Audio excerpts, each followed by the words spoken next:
What's going on, guys? In this video, I'm going to be breaking down episode 13 of Attack on Titan season 4, in which the Jaegerists continued their takeover of Paradis Island and Zeke's secret plan was exposed. Today I'll be talking about all the parts I felt needed explaining, including the importance of the Malian wine, Falco's dilemma, and the full reason why Sasha's father spared Gabi's life. Before we begin, be sure to hit that sub button as we are closing in on the 250k mark, and as usual, I'd appreciate if you dropped a like as it does help out the video. Okay, so episode 13 was called Children of the Forest, and it starts off with a flashback to the peaceful village of Ragako, where Zeke turned all the residents into Titans 4 years ago. Due to Zeke's royal blood, he has certain abilities that are similar to the founding Titan, with one of them being that he can turn any eldian into a pure Titan once they ingest his spinal fluid. He did this during the Battle of Shiganshina and at the Battle at Fort Slava, but I think we always assumed that those eldians were given spinal fluid injections. What this flashback shows us is that the fluid can be administered in multiple ways, since the residents inhaled a white gas containing it. This proves that no matter what form the spinal fluid is in, all it takes is one particle of this stuff to enter an eldian system, and Zeke's scream will turn them into a pure Titan. Throughout the season, we've seen high-ranking officers of the military police drinking this Malian wine, as well as members of the Survey Corps who are currently watching over Zeke. The problem here is that, much like the gas used to destroy Ragako, this wine contains Zeke's spinal fluid, so that means that if he's within range, he can titanize anyone who drank it. Not only that, but the Beast Titan has been shown to have control over the Titans he creates, meaning that right now, he could summon a personal Titan army if he wanted to. As an Ackerman, Levi would likely be immune from Zeke's scream if he drank the wine, as back in season 3 it was stated that the Ackermans had some kind of special immunity when it came to the power of the Titans. This immunity meant that their minds couldn't be wiped by the power of the founding Titan, and presumably it also means that they're immune to stuff like this. Last episode, we saw that Hanji was suspicious of why Yelena wanted Malians to work in restaurants, and now we have a solid answer on that. From the very beginning, Yelena knew that the wine was tainted, and she told Malians like Niccolo to serve it to high-ranking military officers. As a result, you now have MPs like Nile who consumed this wine thinking it was totally normal and are now at the mercy of Zeke. One last thing on this for now is that during this opening scene, Zeke told Levi how Eldians in Ragako froze up when they consumed his spinal fluid. The truth is that this was a lie that Zeke told to multiple people, so what we see in the flashback, in this part at least, didn't actually happen. This was a genius move from Zeke, because by convincing everyone that they'd freeze up if they drank his spinal fluid, it meant that nobody ever suspected the wine was contaminated, because why would they? I mean, if they're just drinking the wine and they feel perfectly normal, then they had nothing to suspect.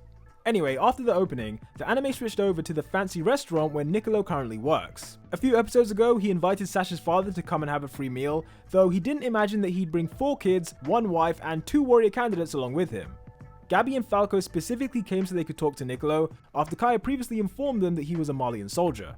At this point in the episode, the Survey Corps arrived whilst everyone was eating, because like I said, Hanji was suspicious of why Malians were made to work in restaurants. They wanted to ask Niccolo some questions to better understand Yelena's motivations, so he told them to wait in this room until he was free to talk.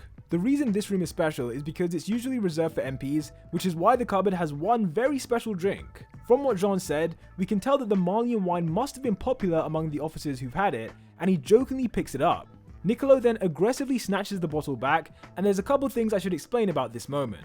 Number one is that, although Niccolo didn't know for a fact that the wine was contaminated, he strongly suspected it was, so in this scene he's actually trying to protect Jean and Connie. At the same time though, whilst he's trying to protect them, he also doesn't want them to realize that the wine has been tainted, so he pretends like the reason he took it is because he still hates Eldians. After 3 years on the island, it's pretty clear that Niccolo does not actually hate Eldians, but the fact is that he needed to have some excuse so they wouldn't ask too many questions about why they can't drink the wine. You may then be wondering why Niccolo continued to serve this wine if he no longer hates Eldians, and the truth is that there is a good justification. In the past, Yelena has been shown to have no mercy when it comes to Malians who don't believe in her cause. In fact, Niccolo witnessed her gun down her superior officer on the very first day they arrived on Paradis. She was the one who told him to serve the wine to MPs, and if I was him in the same situation, I probably would have done it as well. He saved Jean and Connie not just because he likes them, but also because they're not high-ranking officers, because those are the people that Yelena initially told him to target. If these two were military police, then there is a possibility that he would have let them have it. As Sasha's family continued to enjoy the food, Falco pretended to be ill so that he and Gabi could slip away. They then find Niccolo in the cellar, where they begin talking to him as their real selves, rather than the Ben and Mia aliases that Falco created. This is the moment when Niccolo begins to realize that Gabi killed Sasha, since back in the cemetery, Mikasa told him how it was a young girl who snuck on the airship that did it. Back then, Niccolo knew it was a warrior candidate, and Gabi straight up confirms right here that she is the candidate in question. Despite being a Malian, Niccolo had an obvious affection towards Sasha, with Kaya even theorizing that the two of them were in love. While I personally don't think that Sasha and Niccolo were in a relationship based on what he said at her grave, I do believe that at the very least, she was in love with his food. In any case, Falco already realized that Sasha might be the person that Gabi killed, but he wasn't able to put the pieces together until it was too late. By the time he tried to shut Gabi up, Niccolo himself had already realized that Gabi was the murderer. Using the same bottle of wine that he snatched earlier, Niccolo attempted to smash Gabi's head in, but luckily for her, Falco intervened. The kid was instantly knocked out cold, but the real predicament here is that a drop of the tainted wine entered his mouth. We already established that Eldians only need to consume the tiniest particle of Zeke's spinal fluid for it to work, meaning that this drop should do the job. In trying to defend Gabi for the millionth time, Falco has unknowingly made himself one of the people who could be titanized if Zeke chooses to do so. Niccolo clearly regretted his mistake here, but that didn't stop him from punching Gabi in the face, which I feel like he did on behalf of most of the Attack on Titan fandom.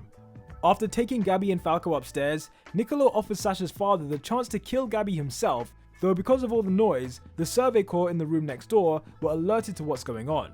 It's interesting to note that in spite of Gabi's actions, none of Sasha's friends in the Survey Corps actually wanted revenge. Later in the episode, Mikasa tries to check that Gabi is okay, which shows that there are not really hard feelings around Sasha's death. My guess is that number one, they're relatively decent people who don't want to hurt kids, and number two, perhaps the info they learnt about Marley over the years has made them realize just how brainwashed these kids must be.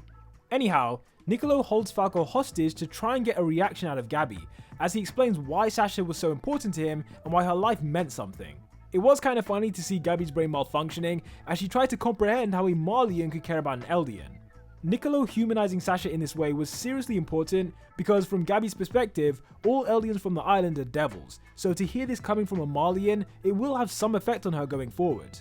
However, something even more impactful was the fact that Sasha's father decided to spare Gabi's life. Gabi couldn't understand why he didn't hate her for killing his daughter, and she also seemed quite regretful in the hallway at the pain she had caused their family. In normal circumstances, the regular Gabi would never feel any type of remorse, so she is starting to see the truth in a way, just like Falco has. If you're interested why Sasha's father spared Gabi's life, it all comes down to ending the cycle of hatred that caused these wars to start in the first place. When we look back at the whole timeline, the cycle of hatred began when the old Eldian Empire conquered the world with Titans. Those years of dominance led Marleyans to feel hatred towards Eldia, which eventually caused Marley to attack the walls of Paradis when they had the power to do so. That attack on the walls led to Eren's mother's death, which grew his feelings of hatred and ultimately resulted in his merciless attack on Liberia. We then saw firsthand how Eren's attack fostered Gabi's hatred for the Eldians even more, causing her to go on a suicide mission just so she could kill as many devils as possible. The point is that the cycle is literally never ending, as people are constantly trying to get revenge for what was done to them. Sasha's father knew that she was not some kind of innocent civilian, she was a soldier who killed people and was then killed herself. So her death was something that he was on some level mentally prepared for, and he doesn't want to take revenge on Gabi because doing so would only continue the cycle. From his perspective, it is the duty of adults to stop these things from happening again. Obviously, from what we saw, Kaya did not share those same sentiments, as I think she was especially hurt given how she helped Gabi and Falco despite knowing they were from Mali the whole time. While Sasha's family were grieving, Niccolo dropped the absolute bombshell that I mentioned earlier, which is that Falco has likely been contaminated by Zeke's spinal fluid.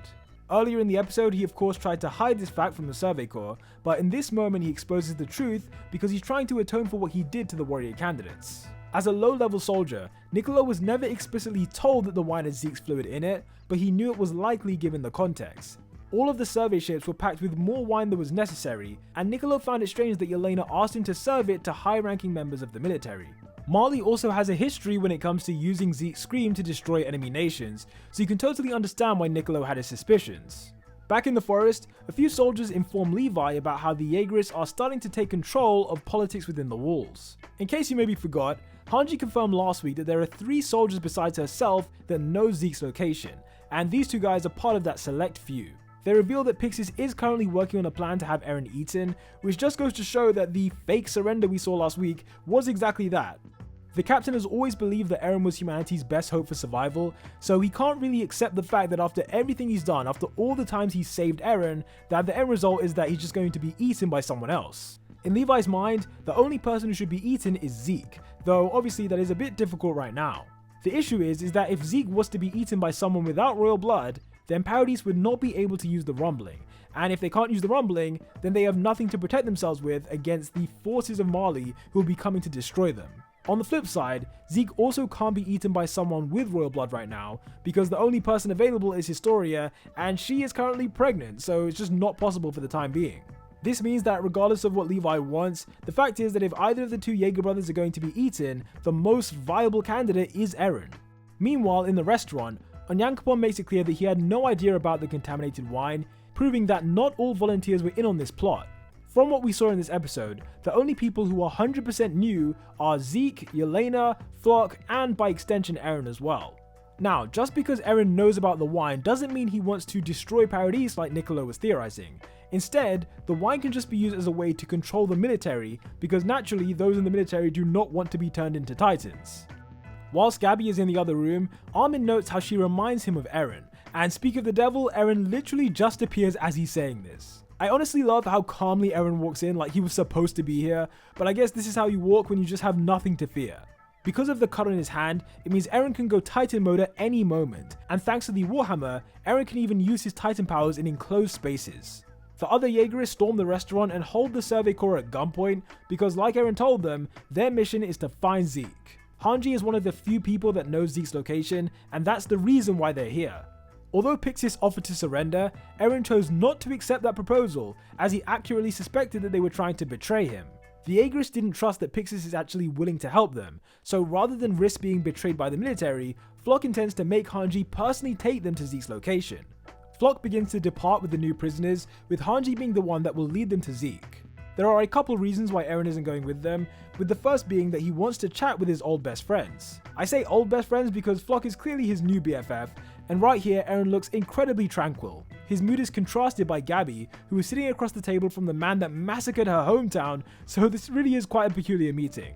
Eren has made everyone keep their hands on the table so that no one tries anything funny, but of course he is ready to go at a moment's notice. The second reason why Eren isn't going with the Jaegerists is due to the lack of trust that they have in the military. If Eren was to join them, then in theory Hanji could lead them on a wild goose chase and take them to a location where Eren could be ambushed. Instead of risking that, they can collect Zeke themselves, and then once they get him, the threat of the scream will be enough to keep the military in check. One quick thing to mention is that Grise is another Malian soldier who works at the same restaurant with Niccolo. He's the one that told the Jaegerists to come, as it's implied that Yelena gave him some way of contacting them if necessary. When the Survey Corps arrived earlier in the episode, that's when Grise must have sent the signal, and from then on it was only a matter of time before the Jaegerists arrived. With that said, that was my breakdown for episode 13 of Attack on Titan Season 4. As usual, I'd appreciate if you dropped a like if you liked the video, and let me know in the comments what you thought of the episode. Until the next one, peace out.